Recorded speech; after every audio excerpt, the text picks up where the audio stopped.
नमस्कार, मैं हूं राधिका राज और आप देख रहे हैं कैपिटल टीवी उत्तर प्रदेश पर 4 का चक्रव्यूह। आज 4 के चक्रव्यूह में सबसे बड़ी खबर आपको बता दें, यूपी के महोबा से जुड़ी है। कई चेतावनी देने के बाद भी एक बार फिर कुछ कट्टरपंथियों ने अपनी औकात दिखाई। दरअसल यूपी के महोबा से खबर सामने आई है कि बकरीद की रात एक पार्क में गौवंश का कटा सिर मिला, जिसके बाद माहौल से हड़कंप मच गया। बताएंगे आपको पूरी खबर, साथ ही बात होगी राम मंदिर की। राम मंदिर 500 सालों का संघर्ष है, 500 सालों की मेहनत है। यह हमारी खुशनसीबी है कि हम राम मंदिर बनता देख पाए।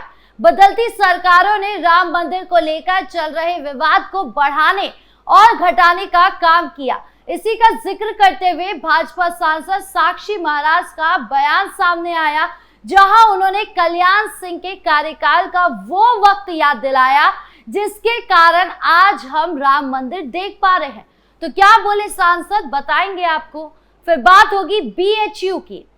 दरअसल बीएचयू इतिहासकार ये सवाल उठा रहे हैं कि बच्चों को इतिहास में मुगलों की बढ़ाई क्यों पढ़ाई जा रही है, जबकि पहले भारतीय राजाओं के बारे में पढ़ाया जाता था। बता दें कि अब इस मामले को लेकर बवाल हो गया है। बताएंगे आपको पूरी खबर और आखिरी में बात होगी योगी सरकार की। योगी सरकार ऐसे फैसले लेती है जिससे दूसरी विपक्षी सरकारों के मन में आता है कि यह हमने क्यों नहीं पहले सोचा। और अब इसी कड़ी में योगी सरकार ने एक और बड़ा फैसला लिया है। बताएंगे आपको योगी सरकार का वो फैसला। तो चलिए शुरू करते हैं 4 का चक्रव्यूह। शुरुआत करते हैं आज की बड़ी खबर से जो महोबा से सामने आई है। दरअसल महोबा की खबर ने 110 करोड़ हिंदुओं को आक्रोश में भर दिया है। एक बार फिर कुछ कट्टरपंथ ने हिंदुओं को उकसाने के लिए नीच हरकत की है। दरअसल महोबा में बकरीद की रात उस समय तनाव की स्थिति बन गई जब एक पार्क में गौवंश का कटा सिर मिला। हालांकि इस घटना को धार्मिक रंग देने की भी कोशिश की गई, लेकिन पुलिस प्रशासन की सक्रियता और पशु चिकित्सकों की रिपोर्ट ने सच्चाई सामने ला दी। रिपोर्ट में साफ हुआ कि गौवंश की मौत 48 घंटे पहले हो चुकी थी। सिर को गली के कुत्ते खींचकर मौके पर लाए थे। मामले में पुलिस ने पशुपालक की पहचान कर ली और लोगों से अफवाहों से बचने की अपील की। महोबा में बकरीद के मौके पर एक बड़ी अफवाह को समय रहते पुलिस प्रशासन ने न सिर्फ रोका बल्कि पूरे मामले की सच्चाई भी सामने लाया। बता दें कि सूचना मिलते ही एसपी प्रबल प्रताप सिंह, एसएसपी वंदना सिंह सहित भारी पुलिस बल मौके पर पहुंचा। पूछताछ में ये भी सामने आया कि हाल के दिनों में ऐसे कुत्ते द्वारा मवेशियों और कभी कभी लोगों पर ही हमला करने की घटनाएं सामने आई है। एसपी प्रबल प्रताप सिंह ने बताया कि सभी पहलुओं की जांच की जा रही है, साथ ही पुलिस सीसीटीवी फुटेज खंगाल रही है। प्रशासन ने मौके पर शांति व्यवस्था बनाए रखने के लिए फोर्स की तैनाती भी कर दी है। लोगों से अफवाहों पर ध्यान न देने की अपील भी की गई है। हालांकि इस गाय की कुर्बानी किसने दी होगी ये तो हम सब जानते हैं, क्योंकि ऐसा एक मामला नहीं बल्कि कई जगहों देखा गया है कि कट्टरपंथ ने हिंदुओं को उकसाने के लिए इस तरह की हरकत की है। हालांकि पुलिस इस मामले की जांच कर रही है और ये साफ कर चुकी है कि अगर कट्टरपंथियों ने ऐसा किया है तो उन्हें बख्शा नहीं जाएगा। बढ़ते अगली खबर की ओर, जहां बात राम मंदिर की। राम मंदिर को लेकर लगातार सियासत गरमाई रहती है, क्योंकि 500 सालों के संघर्ष के बाद राम मंदिर बनकर खड़ा हुआ है। हालांकि अभी बात करें बीजेपी सांसद साक्षी महाराज की, उन्होंने क्या कहा है। दरअसल बीजेपी सांसद साक्षी महाराज ने राम मंदिर को लेकर बड़ा बयान दिया है। उन्होंने कहा कि अगर कल्याण सिंह नहीं होते तो राम मंदिर कभी नहीं बन पाता। अगर बाबरी मस्जिद के विध्वंस के समय अगर कल्याण सिंह ने गोली चलाने की अनुमति दे दी होती तो आज राम मंदिर का सपना अधूरा रह जाता। आज जो राम मंदिर बना है वो उन्हीं की वजह से बन पाया है। साक्षी महाराज ने ये बात एटा में आयोजित पूर्व मुख्यमंत्री कल्याण सिंह की प्रतिमा का अनावरण करने के बाद कही। और नाग से बीजेपी सांसद साक्षी महाराज ने कहा कि बाबरी मस्जिद के ढांचे को गिराए जाने पर कहा कि मुझे याद है कि मैं अयोध्या में ढांचा तोड़ रहा था कल्याण सिंह मुख्यमंत्री थे, शेष राधी जी ने कहा कि साक्षी जी गजब हो गया, कल्याण सिंह ने इस्तीफा लिख दिया है और अगर इस्तीफा राज्यपाल के पास चला गया तो ढांचा टूट नहीं पाएगा, गोली चल जाएगी, राम भक्त मारे जाएंगे। उन्होंने कहा मेरे सामने तुम कल्याण सिंह को फोन करो और कहो कि इस्तीफा देने राज्यपाल के पास ना जाए। साक्षी महाराज ने वो दौर याद करते हुए कहा कि मैंने शेषाद्री जी के सामने फोन किया और कहा कि जो होना था वो हो गया, अब जब तक आपके पास फोन ना आए तब तक इस्तीफा देने राजभवन ना जाए। उन्होंने सुबह 9 बजे इस्तीफा लिखा था और 4 बजे जहां बाबरी मस्जिद थी वहां मैदान साफ हो गया।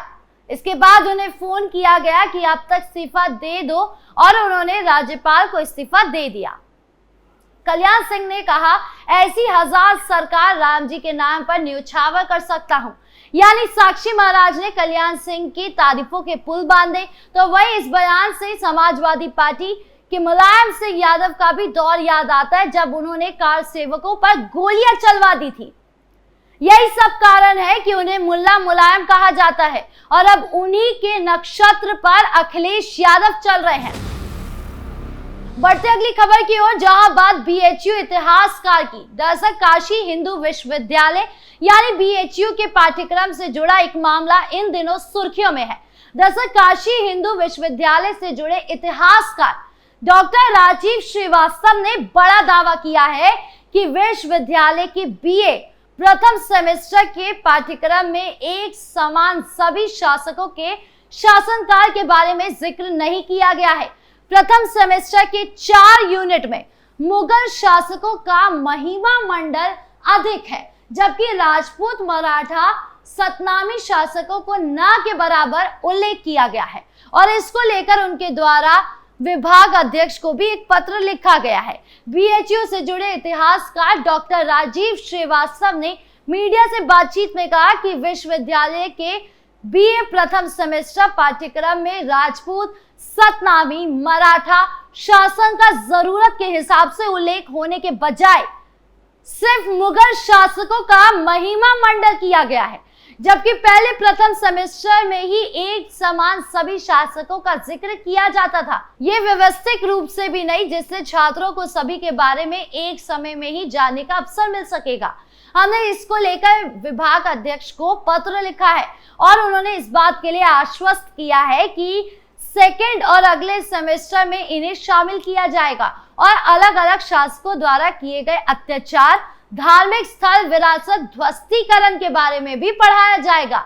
बीएचयू इतिहासकार ने कहा कि सबसे बड़ी समस्या ये है कि जिन्होंने हमारे देश को नुकसान पहुंचाया उनके बारे में पढ़ाया जा रहा है, जबकि पहले भारतीय राजाओं और मुगल शासकों को एक साथ पढ़ाया जाता था। हमारा मानना है कि अगर देश के विवादित विषयों को खत्म करना है तो ये बताना जरूरी है कि हमारे देश में रहने वाले सभी लोगों का इतिहास क्या है, उनके पूर्वज कौन हैं, वो किससे जुड़े हुए हैं और उनकी प्राचीन परंपराएं व विरासत क्या है। जब उनकी सही जानकारी सभी लोगों तक पहुंचेगी तो हर विवाद का समाधान हो जाएगा। हालांकि ये कई हद तक सच है कि हमारे स्कूल के इतिहास में ये सिखाया जाता है कि अकबर और बाकी मुगल शासक कितने अच्छे थे, वही हिंदू राजाओं की जानकारी बहुत कम दी जाती है या ना के बराबर दी जाती है। इसीलिए बीएचयू इतिहासकार भी यही चाहते हैं कि सिलेबस को बदल दिया जाए और बच्चों को सही बातें सिखाई जाए। खबरों के अंत में अब बात योगी सरकार की। योगी सरकार के बड़े फैसले की। दरअसल उत्तर प्रदेश की योगी सरकार ने पर्यावरण को बचाने और महाकुंभ की यादों को हमेशा ताजा रखने के लिए बड़ा कदम उठाया है। मुख्यमंत्री योगी आदित्यनाथ ने 5 जून को अयोध्या से त्रिवेणी वन की शुरुआत की है। इस योजना के तहत सभी 75 जिले में त्रिवेणी वन लगाए जाएंगे। ये जंगल नदियों के किनारे बसाए जाएंगे और इनमें नीम, पीपल, बरगद के पौधे रोपे जाएंगे। यह अभियान पेड़ लगाओ पेड़ बचाओ महाअभियान 2025 के तहत चलाया जा रहा है। सरकार ने इस साल 35 करोड़ पौधे लगाने का लक्ष्य तय किया है। इसके लिए वन विभाग ने अपनी नर्सरियों में 52.33 करोड़ पौधे तैयार किए हैं। इनमें 5.75 करोड़ औषधीय पौधे हैं। नीम, पीपल, बरगद के पौधे की संख्या भी लाखों में है। नीम के करीब 52 लाख, बरगद के 29 लाख और पीपल के भी 29 लाख पौधे तैयार किए गए हैं। इन पौधों को लगाने के बाद सरकार का पूरा ध्यान इनके संरक्षण पर भी रहेगा ताकि ये लंबे समय तक हरे भरे रहे। यानी योगी सरकार अपने कामों में साफ दिखा रहे हैं कि वो केवल विपक्षियों की तरह बातें नहीं बनाते बल्कि विकास की राह पर भी चलते हैं और यूपी को भी लेकर चल रहे हैं। बहरहाल 4 के चक्रव्यूह में इतना ही। नमस्कार।